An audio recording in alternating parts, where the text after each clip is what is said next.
Joe Biden really helped Donald Trump. So they had a very sophisticated strategy. So they got the high propensity voters with enormous turnout rates.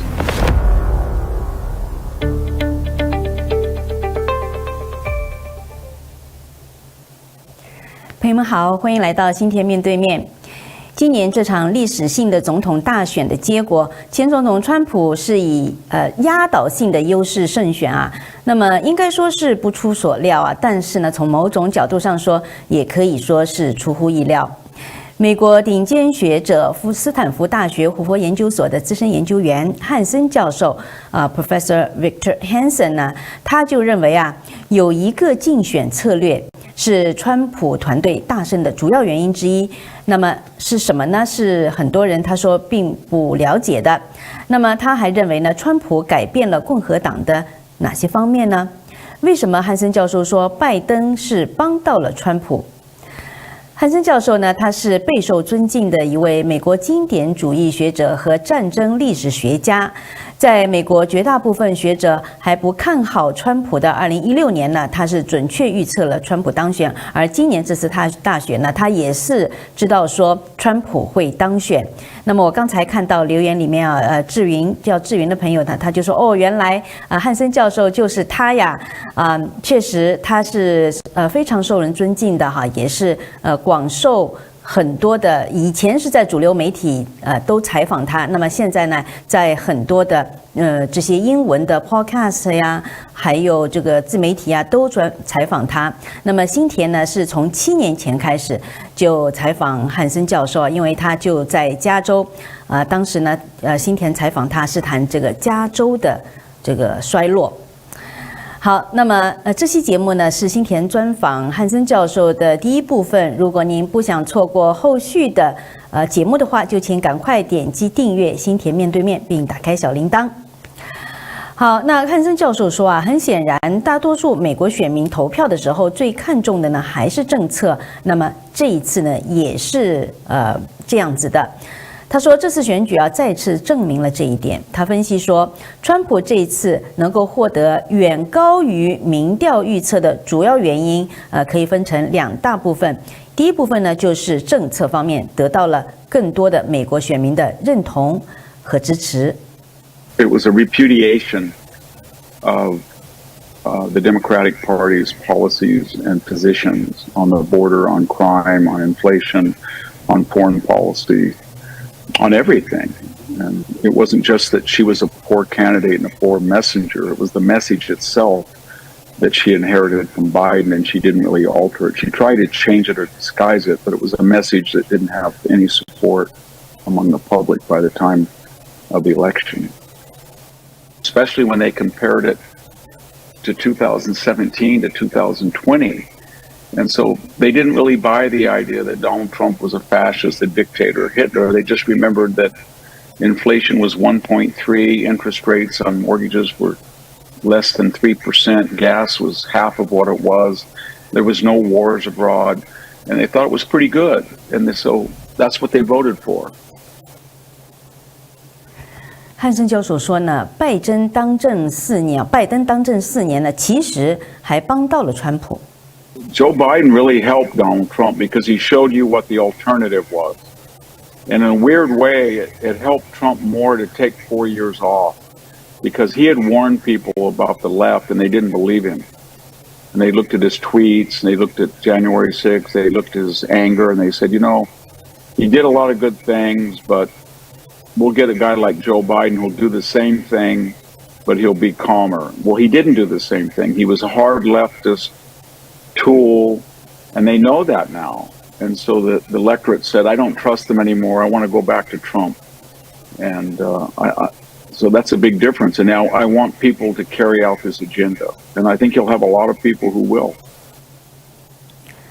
汉森教授说啊，川普这次能够大幅度的胜选呢，第二个非常重要的方面就是共和党的一个竞选策略。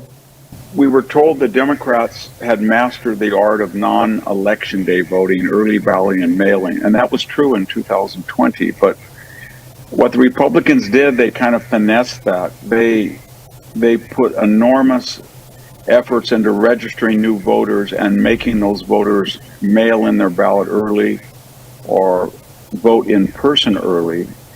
But they didn't just do that alone. They said these people are Trump people. They're conservative, but they don't vote. So we're going to hammer them so they will vote early.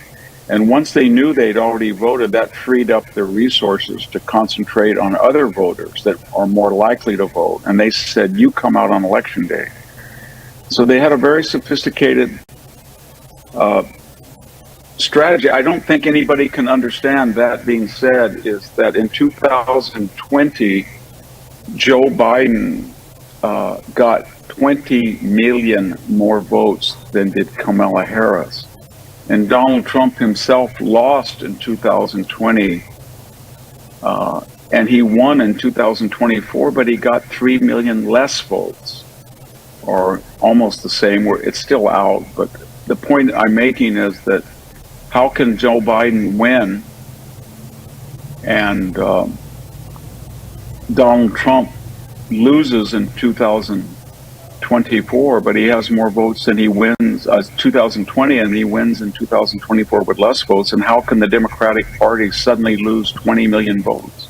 Mm-hmm. But they didn't go to Donald Trump, is what I'm saying, mm-hmm. because Donald Trump's total tally was almost the same. In one case, he won with it. In one case, he earlier lost with it. So there's a missing 20 million votes, and nobody knows where they are. And I don't know if they were voters who didn't show up or who knows what, but it's very mysterious. Yeah, they did. They not only privileged early voting and mail-in voting, but they targeted it to people they knew were conservative: Catholic voters, Amish voters, male Hispanic voters, male Black voters that had not voted before as a conservative. And so they were able to spend 60, 70 days focusing on those groups to get them out. And in the case of just one state, to take an example, they probably got 600,000 of those voters who did not vote in 2020 when they only lost the state by 80,000 votes. And once they did that, then they were able to use their resources to concentrate and focus on the voters that would vote in person, but they could concentrate. They said, now, if you want to vote in person, we will drive you to the polls. We will call you up. Because they had those resources, because they'd already dealt with the low propensity voters by registering them and having them vote early. So once they voted early, then half their job was already done, and they could use all of their resources on the other half that was more likely to vote. So they got the high propensity voters with enormous turnout rates. And there was a lot of misinformation. They said that that the gender gap would kill them, but if you actually look at the gender gap, it was only about 7 or 8 points preference for Kamala Harris with women voters, but with male voters, she lost male voters by anywhere from 14 to 16%.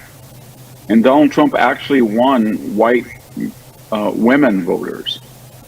So that the scaring people with abortion, that Donald Trump was going to outlaw abortion, didn't really work for her. And calling him a dictator and a fascist didn't really work for her. What they wanted to look at was, what was she going to do about gasoline or food prices? When was she going to close the border? When will she stop having the United States humiliated abroad? Can she get down crime? And she had no answers for that. Every time she was asked them in specific, she just sort of said, I'm from the middle class. She couldn't answer them. 大家可能注意到了，汉森教授提出，中间有2点啊，一点呢就是说，那2000万张选票到底在哪里？我想这一点呢，我们不知道什么时候，是不是会去调查出来。那么第2点呢，就是汉森教授提到的那个州呢，其实就是宾州。今年啊，在宾州，共和党呢催出了60万个2020年呢没有出来投票的选民。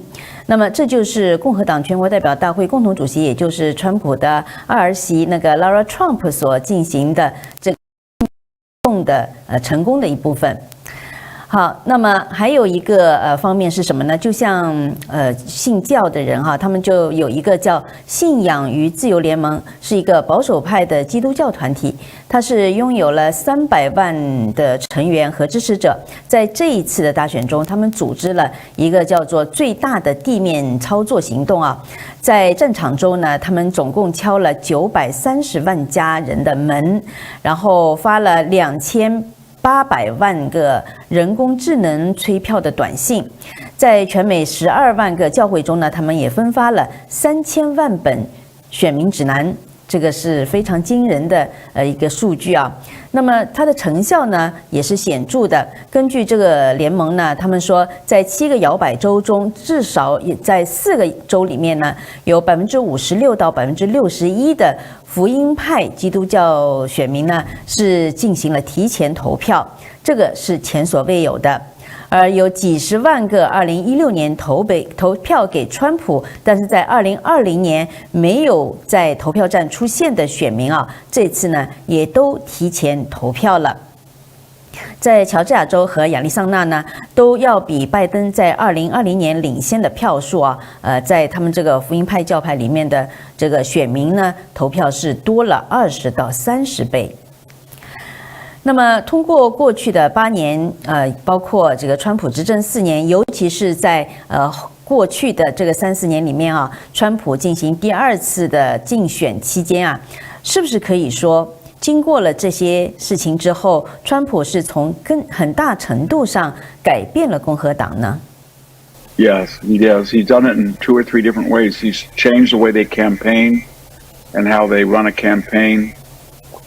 And more importantly, if you look at the Senate and the House, they're all on the new Republican Party, the MAGA agenda. There is no John McCain in the Senate on the Republican side. There's no Bob Corker. There's no Jeff Flake. There's no Paul Ryan in the House. All of the people that got elected, and I think they will take the House, are loyal and MAGA supporters. So he does not need the larger majorities that most politicians have when they have apostate people in their own party. Almost all the people who are in the Congress that are Republican will do what he wants to do. They're on his team, so to speak. So that's underappreciated. And the message is so resonant that you saw Republicans exasperated in these Senate races because the Democratic incumbents, a Tester in Montana, a Casey in Pennsylvania, a Rosen in Nevada, they were running on the MAGA agenda, even though they had opposed it their entire careers. They were saying, we got to close the border. I'm very worried about men and girls sports. We have to be tougher abroad. We've got to get down inflation. We've got to get tougher prosecution. That was all, and everybody thought, well, you've never said that before. Now you're only saying to get elected, so we might as well get the genuine version rather than the fake version. And so nobody thought it was possible that they would lose a incumbent senator in Montana, in Pennsylvania, in Ohio, and come very close to losing one in Arizona, Michigan, and Nevada. And then that was contrary to popular wisdom that said if you're a Republican and you are for Donald Trump, you're a MAGA extremist and you're going to run only with the right wing. You'll never get the moderate Republican or independent. That wasn't true. In fact, the one Republican that had a chance to win, Larry Hogan in Maryland, bragged that he didn't like Trump and he was not a Trumper and he didn't like MAGA and he didn't do very well at all. So everything was the opposite of what the media and the pollsters told us. 汉森教授认为呢，这一次的选举啊，再一次的是证实了，在美国的这样的一个共和宪政制度呢，是由选民来主导这个国家的。那么从这次选民的投票选择来看，是不是看出来可以说是大多数的美国人，他从心底里呢，其实并不赞同极左的理念呢？ No, they never did. So the question is, the only time they do is when there is a disaster and there's a charismatic leftist that can take advantage of it. So in 1932, Franklin Roosevelt was a very charismatic leader, and then we had the Great Depression, and that's how he got elected. Jimmy Carter got elected after Watergate and said the Republicans, there's a scandal. And Bill Clinton was very charismatic, and he said that there was the worst recession in history, it was a lie, in 1991 under George Bush. So we had the COVID epidemic, and we had the quarantine, and we had the George Floyd riots. And Joe Biden said, this is chaos, total chaos. But I'm going to be an independent centrist. I'm going to unite people. You remember me. I've been old Joe Biden, Scranton, Pennsylvania, working class guy. I will heal the country. But he didn't. He was put in there to carry out a Obama third term. And people got hoodwinked, and they felt they had been fooled. They didn't vote for that. They didn't vote for transgenderism. They didn't vote for 12 million illegal aliens. They didn't vote for $5 gasoline.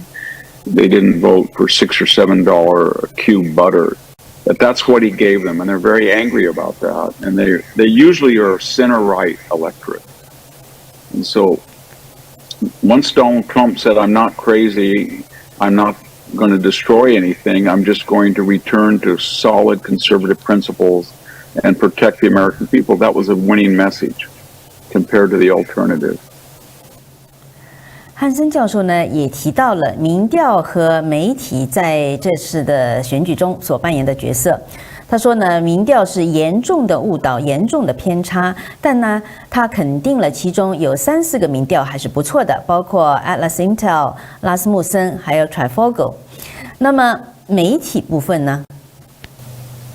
Well, I think we were in the middle of a revolution, and the left didn't understand that. They thought that if you got the media, then you could win. So they did get the media. They got 95% favorable coverage. And that was ABC, NBC, CBS, NPR, PBS, CNBC, MSNBC, CNN. And so they thought, we have 95% of the media, and that's worth billions of dollars in free advertising. But what they didn't see is that if you go to the alternate media and you look at, say, podcast, #1 Joe Rogan, Steve Bannon, Don Bongino, Megyn Kelly, and you add them all up and you look at their audience, it's larger than the media. And Donald Trump went to all of those podcasters, the top 10 or 20, and those people had audiences of Tucker Carlson, #2 in the country. They had audiences of 20, 30 million people.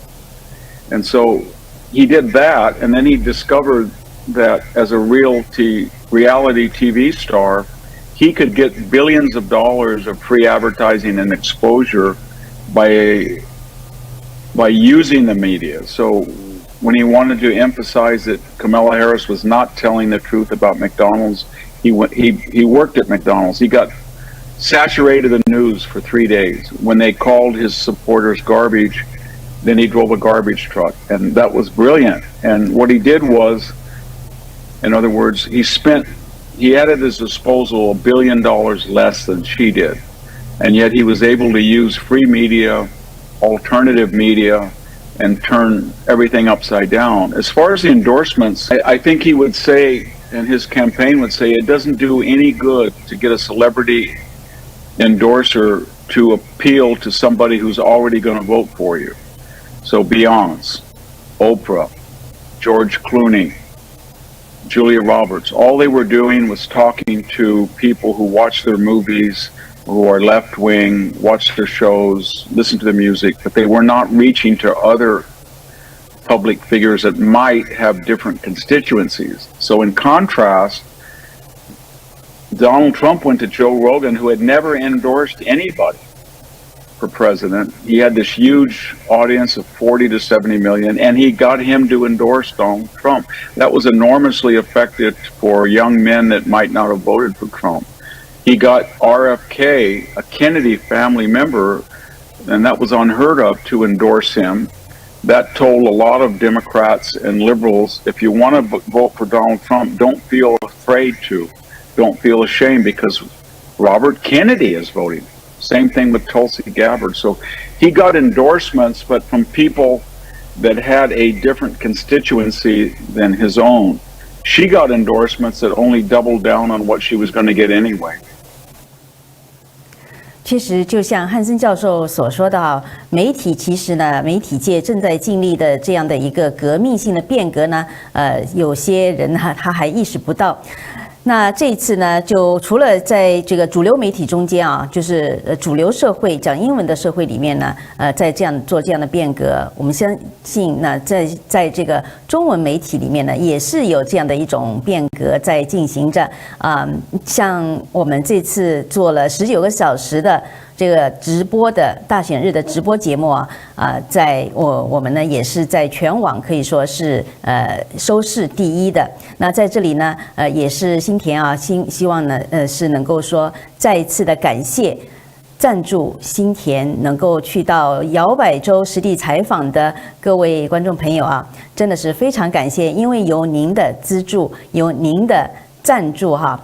是让我们有这样的条件，到了至少4个摇摆州，尤其是宾州呢，还去了2次去采访，把实地的美国的选民的心声哈采集来告诉给大家。那让辛恬呢，在这个过程中间也是更加的能够了解美国的这个选民的想法，对这个选情呢是有了一个非常一个就是说非常扎实的这么一个理解啊，也传递给我们的观众朋友。所以呢，在这里再次感谢朋友们的支持，让我们的团队啊，对我们团队来说也是非常大的鼓励，也是呼吁说，如果您可以继续来赞助我们这样的媒体自媒体的话呢，将会给您带来更多的更好的节目。在这里呢，也是非常感谢我们的朋友啊，有很多朋友呢也是有写email写短信来说鼓励我们，希望说我们以后呢能够做到更大更好。好的，那么如果您这讲到呢，就是说其实人民的眼睛是雪亮的，只要给大家提供到足够的事实呢，大家会有非常明智的、非常有智慧的一个判断。所以呢，我们是希望像我们这样的自媒体呢，是能够给予大家提供这样的事实。